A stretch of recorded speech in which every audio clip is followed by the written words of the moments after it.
What's up, YouTube? Sitting on the kitchen table today, I've got this Denon DRA-295 stereo receiver that I picked up from the local thrift store for the princely sum of $30. I actually purchased this last year, but I'm just now getting around to making a video.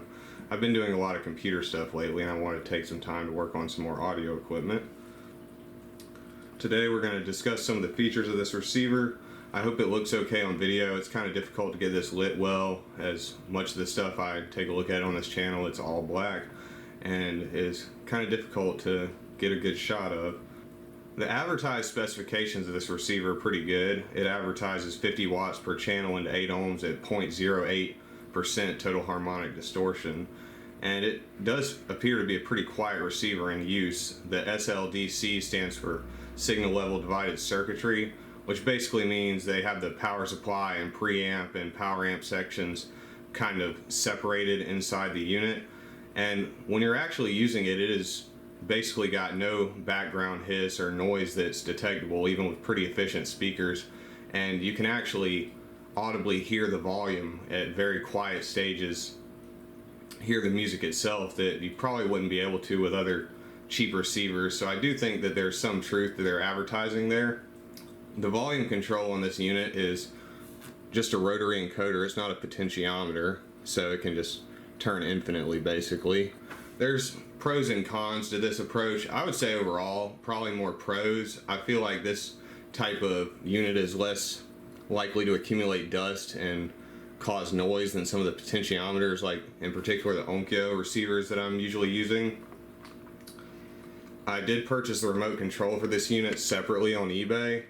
Unlike my Onkyo receivers, it doesn't have any hidden features or anything that can be unlocked with the remote control. That's probably a good thing for those of you who can't keep up with the remotes out there. You can do basically everything on the front of this receiver that you would need to do. Looking at the controls on the receiver itself, it just has speaker selector switches, source selectors.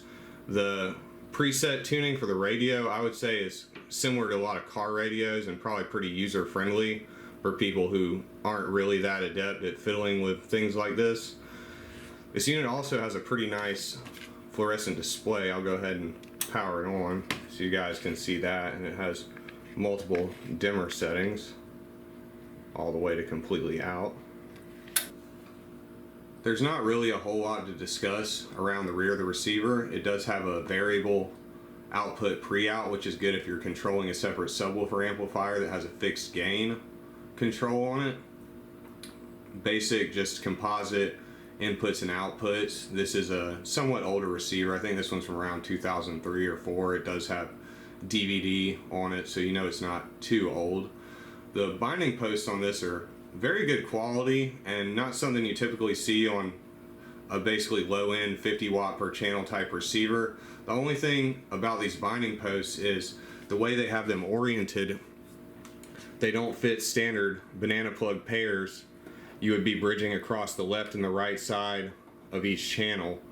All the other receivers I have, and even professional equipment from QSC, they would be oriented such that the pairs were spaced for these two. You can still use the individual banana plugs, but just something to be aware of if you're trying to utilize it with existing cables. They may not work correctly with this receiver, or you may just have to split the cables. I'm glad I took this opportunity to go ahead and remove the top cover, because as you can see, this receiver is pretty disgusting inside. It has quite a bit of dust and cobwebs accumulated. Other than that, everything appears to be in order in here. This unit has a decent sized transformer. The main filter caps are the Samwa brand, which unfortunately don't have a great reputation. But in spite of the fact that this thing does have a ton of electrolytic capacitors in it, none of them appear to be bulging or anything like that, so I think I'm good there. You can see how this unit is constructed. The preamp signal boards are over here on one side, and then the power amp and power supply are over on the other. I do kind of like the construction of this amp with the stand-up cards and everything. It's fairly modular, even though it doesn't have a bottom access plate. Most of the components on this board are through-hole mounted, and it does seem to be pretty repairman friendly by design. Here's the two receivers side by side. I've done a quick little cleanup on the Denon, nothing serious. The Onkyo is also pretty crusty, but I haven't messed with cleaning it at all. Just so any of you guys out there who are a little bit more expert than myself can maybe get an idea of what's going on or provide some input in the comments section. I will say a couple observations I've made. The Onkyo is definitely packed a lot more densely, although they do have the power input board on a separate board entirely, which the Denon does not, although I would say that overall I think the noise floor and the signal to noise ratio is better on the Denon. It does have nice Nichicon brand main filter caps in the Onkyo, which is a bonus. I will say the construction quality of the Denon itself, you can see a bit deeper unit. The boards are less densely packed, and it's got a very solid feel. The Onkyo doesn't feel cheap by any means, but it's not quite as sturdy, I would say.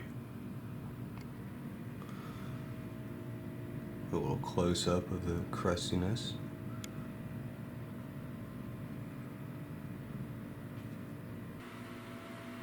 Alright, I thought I'd just take a second to show my test setup. I'm currently updating this Linux computer that just has some pretty old and slow hardware. I've got the cover removed so you guys can see what's inside. That will be feeding this M-Audio sound card, and then from there it'll be amplified by the receiver of my choice into these old JCPenney speakers. This isn't going to be a scientific test, of course, because it's going to be going through the camera's microphone, through YouTube's compression, etc., etc. But just to give a rough estimate, what I am going to do between shots is try to set up for this receiver and also the Onkyo when I test it. I'm going to try and calibrate to have roughly the same volume for comparison purposes. That's one variable I can at least control just a little bit.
Moving on to the bass test. For this test, I'm just going to test out one channel on this Denon receiver at 4 ohms into the subwoofer.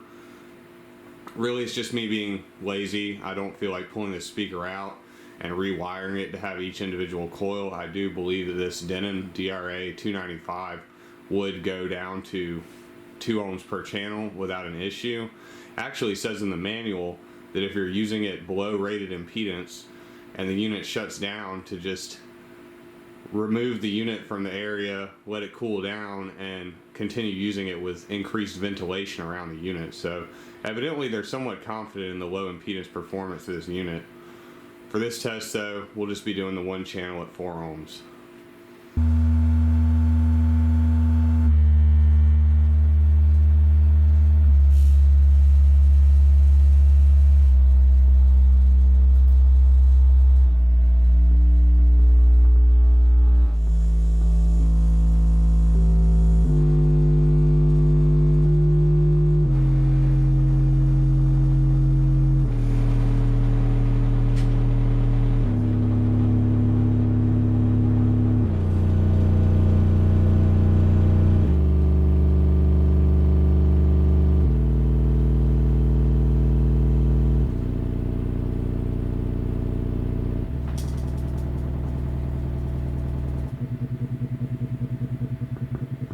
Thanks for watching, guys. I hope you enjoyed the video. Feel free to like or leave a comment down below and subscribe for future audio and computer related videos.